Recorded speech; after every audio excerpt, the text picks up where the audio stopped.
and she's been belting out Want Ads since before it hit #1 back in 1971 with her group Honeycomb, and she's still singing that and other crowd favorites today. Young man, single and free. Experience in love affair. But we don't accept it.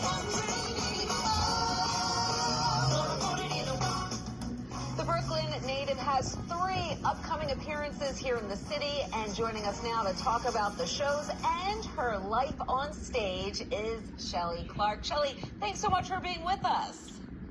Thank you, Stephanie. What a pleasure. Thanks for having me. Shelly, you started out as a child performer with your brother on Broadway in House of Flowers. Now, that was a part your dad really pushed for you to get, and he did something interesting to help you get on stage for that show. Absolutely. My dad was the first Joe Jackson, except on steroids, and Matthew Knowles for Beyonce. But we were at the audition, and the producers, had to be like maybe 100 song and dance child teams. And the producers came to my dad after all the auditions were over, and they said, "We want your kids. We love them the best, except this role calls for 2 boys." And so my father said, okay. So he takes me into the bathroom with a pair of scissors. You know, I'm like 7 or so. And he cuts off all my hair. And he brings me back in front of the producers with my brother. He said, "You want 2 boys? Boom, you got them." And they said, "Oh, my God, you're hired." Amazing. Amazing. Now, you also toured around the country with Cab Calloway. At the age of 7 or 8, because of the racial segregation laws, when you were in the South, you and your mom could not stay in the same hotel. That must have been so difficult for you. That must have left a lasting impression. I have to tell you, I mean, thank God, and God bless those chorus girls, because, there were about 20 of them, and they took turns taking care of me. I'm sure you heard about the Green Book, and so they had the Black designated hotels, and that's where I stayed with the cast. And the crew, and my mother, bless her heart, a Russian Jew, she stayed across town in the white hotels. And so we were both crying to see each other, so they did something just straight dangerous and crazy for that era. They put me in the trunk of a car and took me to her hotel, and they let me see her, very, very secretly, of course, because everyone would have been arrested. The driver, my mother, me at 7 years old. And so we had to be very careful. I learned at an early age that, America had a few issues. Yeah. You've had such an amazing career. I mean, you sang, you danced, you were on TV. They called you the Black Shirley Temple when you were a child. You eventually, became part of the trio, the Honeycomb. And just when you thought that was not going anywhere, Want Ads hits #1. It bumps the Rolling Stones from that top spot. What was that like?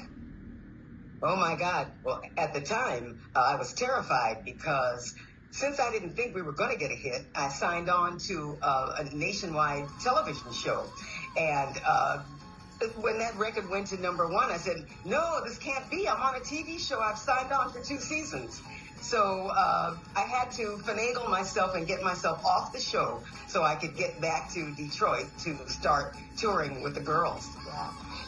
You're coming back to New York City for 3 appearances. July 11th, you're going to be at Ashford and Simpson Sugar Bar. On July 12th, you're going to pop into Club Barracuda in Chelsea. And then July 13th, you've got your big show at 54 Below, Honeycomb, Now, Then, and Forever.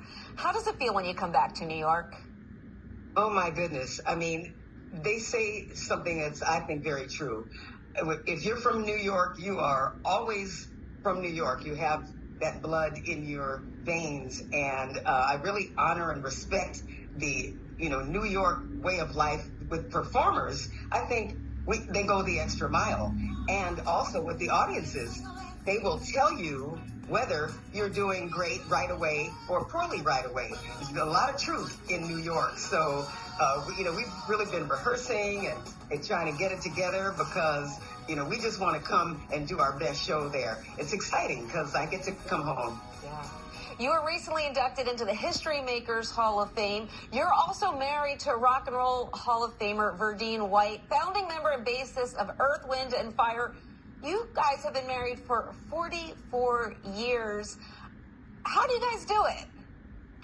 Listen, we're both Leos. We are a day apart with our birthdays this month, as a matter of fact. And people go, what in the world? I mean, do you guys all, do you fight? I go, we fight every day, usually over the mirror.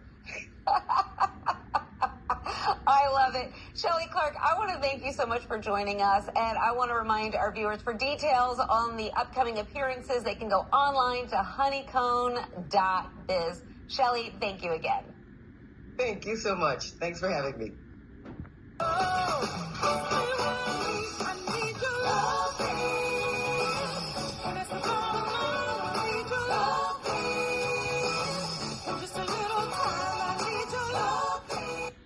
Well, that does it for this half hour.